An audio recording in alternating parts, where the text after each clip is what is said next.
السلام عليكم ورحمة الله وبركاته. الشمار كفونا جرجرتو قالبني في قاربون المان ورمو يجلا دنيا رتر قمتني بقى نجا داني ربي ساعات يوم جرتنا سنجات سنجرا نجا كوت الحمد لله قالت ربي يعني تموتوا مية وري تموتوا بفماتي دادن هدو تكجلتوا ما سنجرا وري هارا وقرتشانا لك يا دفتن كوت أنا تجبل ما ماتي كي يتعا سبسكرايب لايك وشو ماتي كي يتعا سنجرا warri maatii kiyyataa kana immoo laayikii yeroo hundaa ta'aa isiniin jira. Obboleeyyan kiyya akkuma beekamu kutaa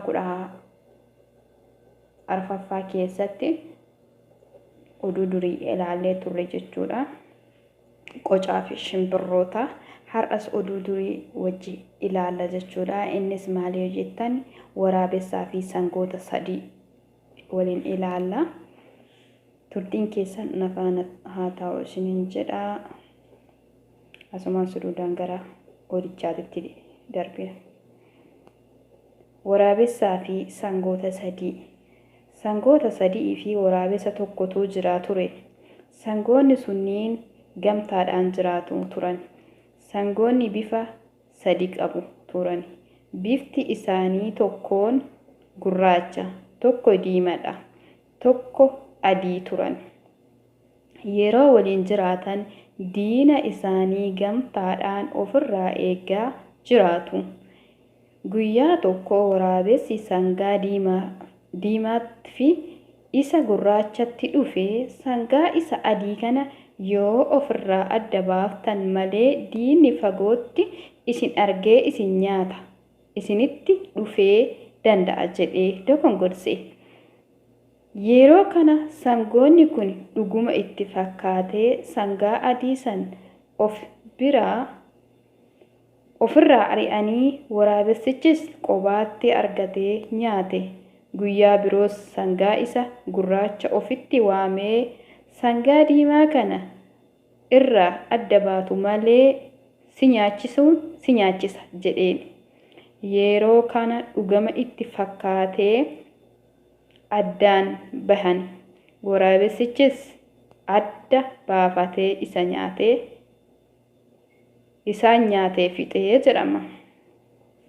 Obboleeyyan kiyya viidiyoon tiyya asumatti oduun tiyya asumatti dhumatti hanganuma jechuudha. Maaliif bara durii sangoota waraabessaa fi sangoota sangoonni sadii ammoo gamtaadhaan yookiin maatiin jiraachaa turanii. Maatiin jiraachaa turan jechuudha. Yeroo maatiin isaan jiraatan kanatti sadeen kana maaliif diinni isaanii yoo dhufe gamtaadhaan ofirraa dhooguu lolanii ofirraa dhooganii sadeen kana yeroo tokkotti nyaachuu al tokkotti nyaachuu waan hin dandeenye waraabessi adda isaan akka bahanii qobaatti isaan argatuuf mala malatee qobaatti isaan baase jechuudha. Dursa sangicha isaan addaan baase sangaa adiidha. Adiin maaliif yoo fagoorraa laalan bifti isaa waan beeksisuu fi hin beeksisa. Fagoorraa wanti adiin tokko ilaalan hin beeksisa jechuudha.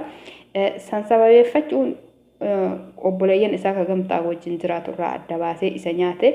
Ammas gaafa lammataatis gurraacha atti dhufee adda bahi jiree isa sin baasee hin nyaate. Deebi'ee diimaas nyaate hin fixe jechuudha.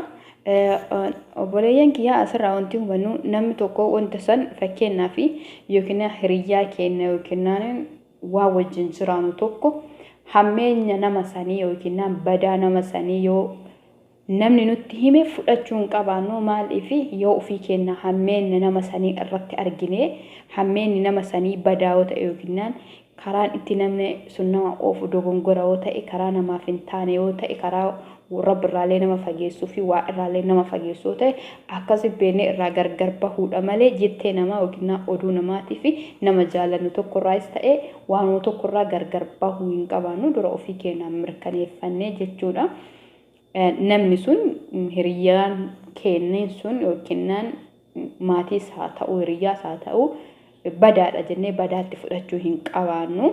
Ofii keenya irratti xiinxallee yeroo 2 3 4 irratti deebinee irratti xiinxallee ilaalcha namni sun qabu dhugaa yoo ta'e dhugaan adda baase beekamee jedhe wanti namni nuun jedhu sun dhuga jennee irraa fudhanna. Dammoo oduu addaan bahuun irratti dura gorsuu qabaanna. wanta san lakkiin ta'u jennee nama waa nutti fidu san gorsuu fi soba inni nutti fidu san irraa fudhachuu dhabna.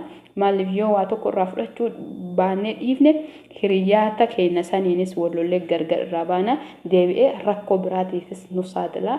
Rakkoo saniif yoo nu saaxile ammoo namni deebi'ee nuuf na'u yookiin si goshiidha, si bagaadha, si ililiidha nuun jedhama jechuudha.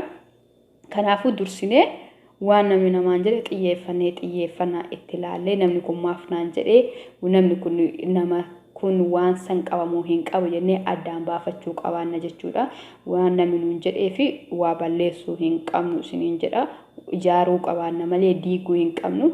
Sanii olitti daran sanii olitti jabeeffachuu qabaanna jechuudha. Hiriyoota keenyas haa ta'u obbolaa keenyas haa ta'u nama kamiyyuu yoo namni biraa dhufee namni tokko alaa nama dhufee maatiin kun maatii akkanaati maatii ati wajjin jiraattu akkana yookiin hiriyaan kan kee kana hojjedhe kanama alaa dhufee isa fudhachuu hin qabaannu isa kuffisnee kan maatii wajjin jiraannu san xiinxalnee fudhachuu qabaanna isiniin jira obboleeyyan kiyya waan na dhageeffattaniif galatoomaa yoo dogongorra jiraate ammoo na sirreeffadhaa isiniin jira chaanaala kiyya subscribe like naaf godhaa isiniin jira obboleeyyan kiyya walaa jajjabeessinu waan beeknu irraa walitti himnu waan wallaal irraa wal haa barsiifnu irraa yaada tokko fudhatan jedhee yaada yoo anammoo hiikkaan kiyyallee dogongora ta'ee jedhe dogongora jedhaatee na sirreeffadhaa isiniin jedha. Akkasii nagatti naaf tura amaanillah chaanaala kiyya subscribe like